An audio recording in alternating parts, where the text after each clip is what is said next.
21 days of small changes that rebuild real connection. Okay, so you already know something's off. Maybe dinner's gone quiet. Maybe she stopped finishing her sentences because she figures you're not really listening anyway. Maybe you're not even in a relationship right now, and it's your friendships that have gone thin. Guys you used to talk to every week, now it's a text on your birthday if you're lucky. Here's the thing, nobody tells you about connection. It doesn't break in one dramatic moment. It erodes. A missed check-in here, a distracted there, and one day you look up and realize you're basically roommates with someone you used to know everything about. The good news, and I mean this, is that connection rebuilds the same way it erodes. Not through some big grand gesture, not through a 2-week vacation or an expensive dinner. Through small, boring, repeatable actions stacked day after day until they become who you are again. So that's what this is. 21 days. Real behavioral science, not fluff. No mind games, no manipulation tactics, nothing where you're decoding what someone secretly wants. Just habits that actual research on relationships, Gottman's work, attachment research, basic social psychology keeps pointing to over and over. Let's get into it. Day 1. You make eye contact for the whole hello. Sounds small, almost stupid. But most of us have trained ourselves to glance at a screen or a task while we greet the people we live with. Full eye contact for even 5 seconds when someone walks in the door signals something your brain understands before your mouth does. You matter enough to be looked at. Day 2.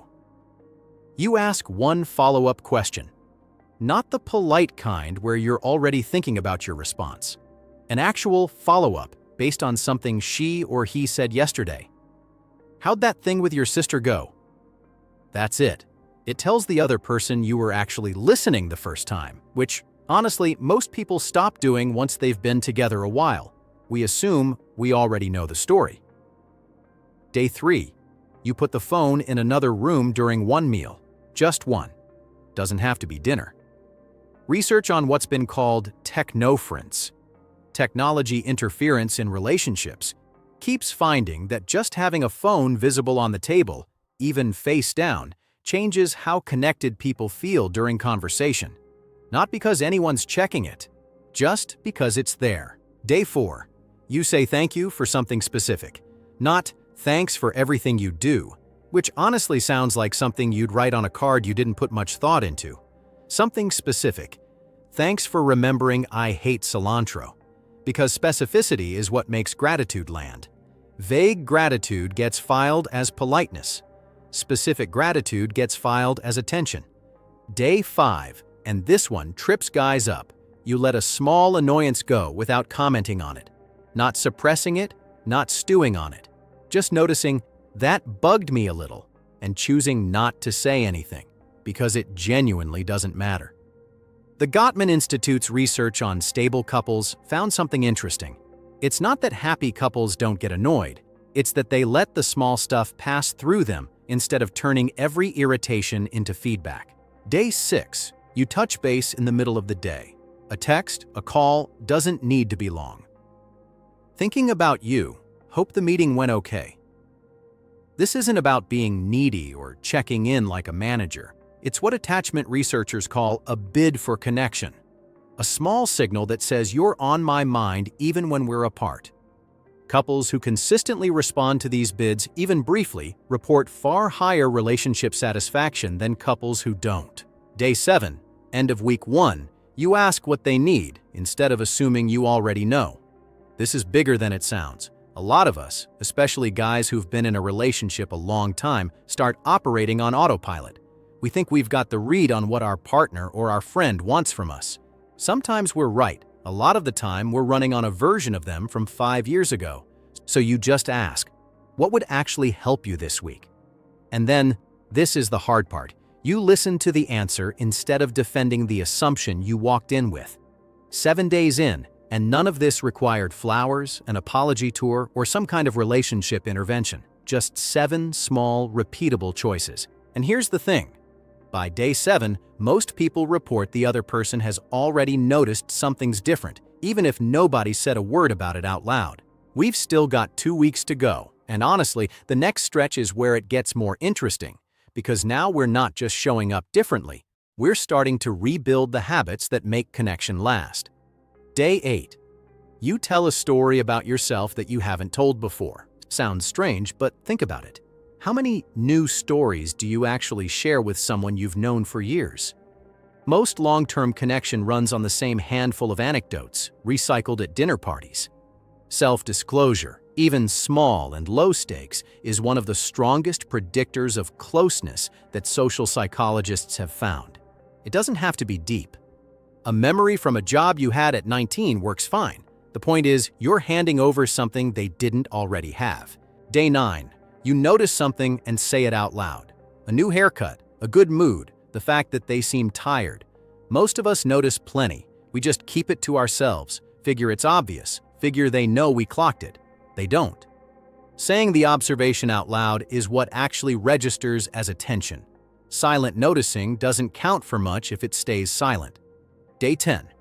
You do one task that's usually theirs, without being asked and without announcing it like a hero moment.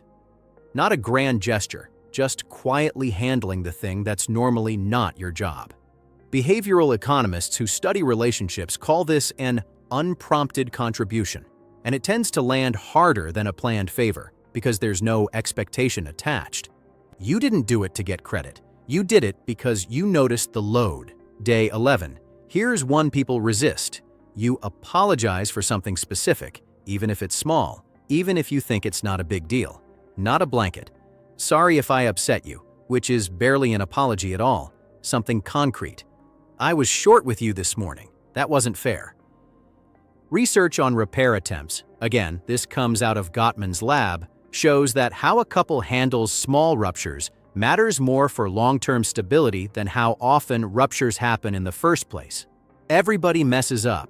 What separates strong relationships is whether the mess-up gets acknowledged or left to fester. Day 12. You ask about something they're worried about, and you don't try to fix it. Just ask and let them talk.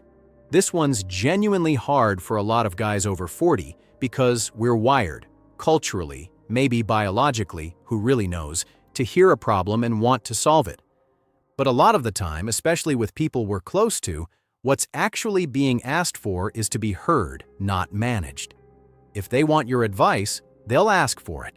Let the first move be listening. Day 13. You plan something small for the two of you, even 15 minutes, and you protect it. A walk after dinner, coffee before the day starts. The exact activity matters less than the fact that it's scheduled, and it's just the two of you. Phones elsewhere. Couples therapists talk a lot about rituals of connection. Small recurring moments that aren't about the activity itself, but about the reliability of it. You know it's coming. That predictability is doing more work than people give it credit for. Day 14. End of week 2. You ask a question you've genuinely never asked before. Something real. What's something you're proud of that you don't think I know about? Or, what's something you wish I understood better about you? By this point in a relationship, whether it's a marriage or a decades-long friendship, we tend to assume we've asked all the important questions already. We haven't. People change, slowly, in ways we stop tracking once we think we've got them figured out. Curiosity, actual, open curiosity about who someone is becoming, not just who they used to be, is one of the more underrated ingredients in long-term connection. It's easy to be curious about someone new. It takes more discipline to stay curious about someone you already know. 2 weeks in, and if you've actually been doing this, not just nodding along watching this, you've probably noticed the conversations are getting a little longer, a little less effortful. Maybe someone's reaching for your hand without thinking about it, or texting you something dumb and funny in the middle of the day for no reason at all. That's not an accident. That's what happens when small deposits start compounding.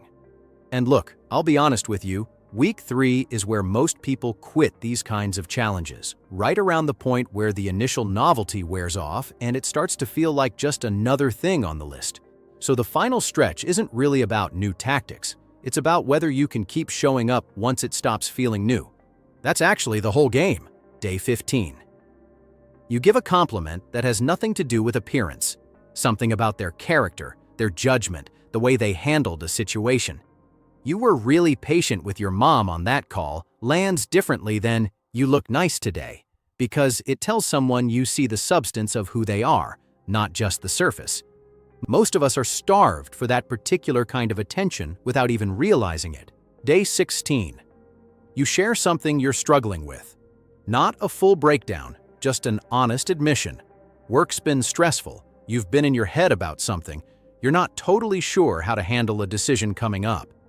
A lot of men, especially guys who came up being told to keep it together, treat vulnerability like a weakness to manage rather than a bridge to use.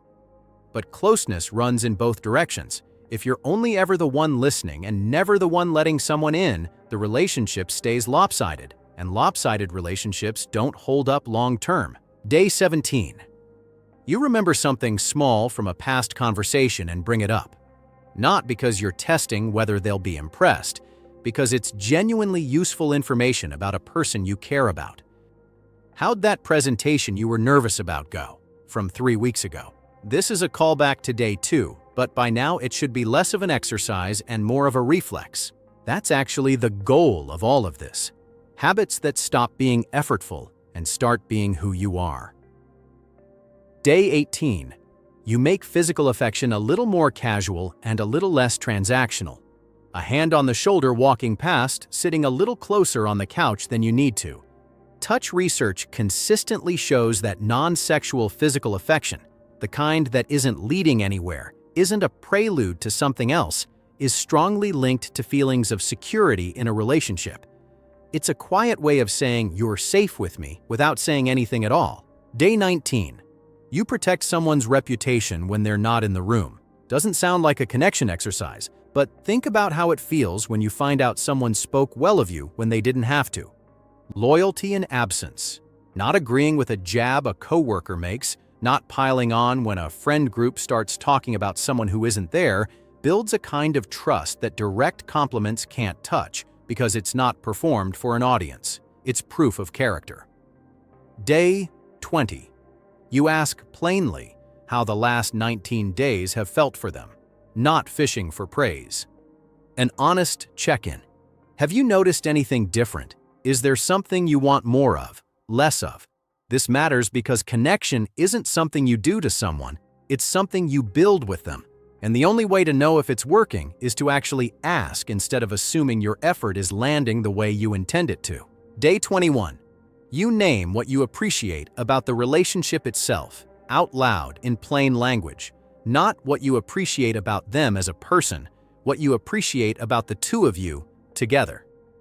I like who I am when I'm with you. These 3 weeks reminded me why I like doing life with you. It's a strange thing to say if you're not used to saying it. Say it anyway.